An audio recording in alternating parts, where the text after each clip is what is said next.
और नतीजों पर फोकस करते हैं। कंपनी है कीस्टोन रियल्टर्स। तीसरी तिमाही में कंपनी ने अपने नतीजे घोषित किए। आय में 4 गुने की शानदार ग्रोथ देखने को मिली। मुनाफे में 5 गुने का उछाल आया, लेकिन मार्जिन में हमने देखा दबाव आया। 6% के आसपास था पिछले साल, और इस तिमाही 1.6% के आसपास के मार्जिन के फिगर्स आए हैं, जिसमें कि दबाव देखने को मिला है। नतीजों और ग्रोथ आउटलुक पर चर्चा करने के लिए हमारे साथ जुड़े हैं कंपनी के CMD Boman Rustam Irani ji. Boman ji, thank you so much ET now Swadesh को समय देने के लिए। तो जैसा कि आप नतीजों की बात कर रहे थे कि आय और मुनाफे में तो काफी शानदार ग्रोथ देखने को मिली सालाना आधार पर, लेकिन मार्जिन में जो दबाव है ये किस कारण से था? पहले तो थैंक यू, आपके शो पे आपने मुझे बुलाया। मैं आपको ये बताना चाहता हूँ कि हम हमारे Q3 क्वार्टर के रिजल्ट से काफी खुश हैं। और हमारे Q3 क्वार्टर में हमने 616 करोड़ की जो सेल्स प्री सेल्स दिखाई है, वो करीबन 101% over last year, sorry over last quarter higher है। और करीबन 42% लास्ट ईयर सेम क्वार्टर से हायर है। और करीबन 26% जो है वो लास्ट पूरे year months 9 months to date के हिसाब से हाई है। तो आप देखेंगे तो ये सारे हमारे प्री सेल्स काफी हाई हैं। हमने काफी नए प्रोजेक्ट्स लिए हैं, जिसमें करीबन हमने लास्ट ईयर पूरे साल में 3,425 करोड़ के बीडी के हिसाब से नए प्रोजेक्ट्स लिए थे। और ये साल में अभी तक हमने 7,100 करोड़ के प्रोजेक्ट्स टाइम किए हैं। अभी आपने जो मार्जिन की बात की, हमारे पास काफी लेगेसी प्रोजेक्ट्स थे। जो ये लेगेसी प्रोजेक्ट्स हम अब कंप्लीट कर रहे हैं। शायद ये last quarter of this year जो होगा, उसमें हमारे लेगेसी प्रोजेक्ट्स सारे के सारे कंप्लीट हो जाएंगे, और उसके बाद आप मार्जिन में काफी ग्रोथ देखेंगे। और मैं मानता हूं कि ये साल तो काफी हमारा अच्छा रहा है। और हम हमारे गाइडेंस से कई ज्यादा रिजल्ट्स दे रहे हैं। वेदर इट इज लॉन्चेस की बात करें, तो हमने कहा था कि हम एक लॉन्च पर क्वार्टर के हिसाब से लॉन्च करेंगे, लेकिन हमने ऑलरेडी वो टारगेट क्रॉस कर दिया है। और ये क्वार्टर में भी हम एक और project if not two launch करने वाले हैं, जिससे हमारे ये गाइडेंस भी हम क्रॉस कर पाएंगे। तो ओवरऑल हमारी टीम जो मेहनत कर रही है, वो काफी अच्छे रिजल्ट्स दिखा रही है, और काफी अच्छी तरह से हम आगे बढ़ रहे हैं।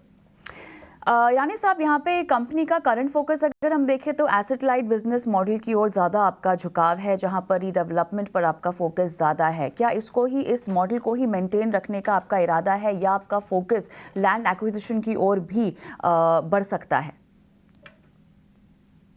देखिए, कीस्टोन रियल्टर्स रुस्तम जी जो है वो ऑलवेज एक एसेट लाइट मॉडल में बिलीव करती है। हमारा मानना है कि ये जो इंडस्ट्री है, इसमें आप डेट लाइट रहने चाहिए। और अगर आप प्रोजेक्ट एक्वायर करते हैं, तो उसमें आपका पैसा रुक जाता है करीबन 1.5-2 साल से ज्यादा, क्योंकि आप सारे परमिशंस लेते हैं वगैरह वगैरह। लेकिन हम फिर भी स्ट्रेटेजिकली अगर अच्छे प्रोजेक्ट्स हैं, तो उनमें इन्वेस्ट करते हैं, लेकिन लॉन्गर टर्म पेमेंट का लेते हैं, जिससे हमें कैश फ्लो पे, मीन्स हमारे कैश आउटफ्लो पे इम्पैक्ट ज्यादा ना पड़े आज की तारीख में, जिस पीरियड में हम सारे अप्रूवल्स ले सके। और रीडेवलपमेंट्स अगर आप देखेंगे, तो मुंबई के सबसे बेस्ट लोकेशंस वही हैं जहां पे आज की तारीख में रीडेवलपमेंट हो सकता है। और बैंड्रा एरिया फॉर इंस्टेंस आप देखोगे तो नॉट टू मेनी प्लॉट्स जो बिक्री हैं। जी बमन सर, आपने अभी डीबी रियल्टी की सब्सिडरी का एक्विजिशन किया है, अजमेरा रियल्टी के साथ आपने ज्वाइंट वेंचर किया है। तो किस तरह की सिनर्जीज आप देख रहे हैं इन दोनों एक्विजिशन से और इस ज्वाइंट वेंचर से, और क्या मान के चलें कि कितना ड्राइव करेंगे आपके आगे ग्रोथ को? देखिए, मैं मानता हूं कि future is more about collaboration rather than only competition. और हमें हेल्दी कंपटीशन रखना ही चाहिए, लेकिन एक तरह की कोलैबोरेटिव माइंडसेट रखनी चाहिए। अब जब 750 करोड़ के से ज्यादा जीडीपी का प्रोजेक्ट हमारे पास आए, और अगर हमारा जॉइंट वेंचर पार्टनर अच्छा हो, तो हम उसे हम मानते हैं कि ये एक अच्छा डेवलपमेंट होगा। और जो हमारी सिनर्जिस्टिक स्किल है, उसका उपयोग करते हुए हम डेवलप करते हैं। जहां तक और ये प्रोजेक्ट जो है वो बैंड्रा वेस्ट में है, 33rd रोड पे है। और यहाँ पे हम एक नई वस्तु बनाने वाले हैं, एक नए टाइप का डेवलपमेंट करने वाले हैं, जो जल्द ही मार्केट देख पाएगी। और ये प्रोजेक्ट जो है वो काफी जल्द ही लॉन्च हो जाएगी, क्योंकि प्लॉट पूरा वेकेटेड है, और it is ready for development. रही बात आपने डीबी की जो बात की, ये प्रोजेक्ट जो क्राउन है, हमने वहां पे एक बिल्डिंग कंप्लीट की है। दो और बिल्डिंग्स में से एक बिल्डिंग की ओसी यही क्वार्टर में ज्यादा करके आ जाएगी, और एक लास्ट बिल्डिंग है जिसकी हम ओसी करीबन दिसंबर 25 में ले आएंगे।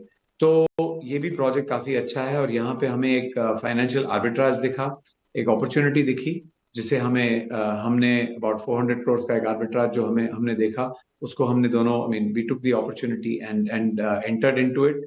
तो इस तरह के हम डेवलपमेंट्स का जो कर रहे थे और जिसमें अच्छे कैश फ्लोज आ रहे हैं, उनका एडवांटेज लेते हुए आगे बढ़ रहे हैं।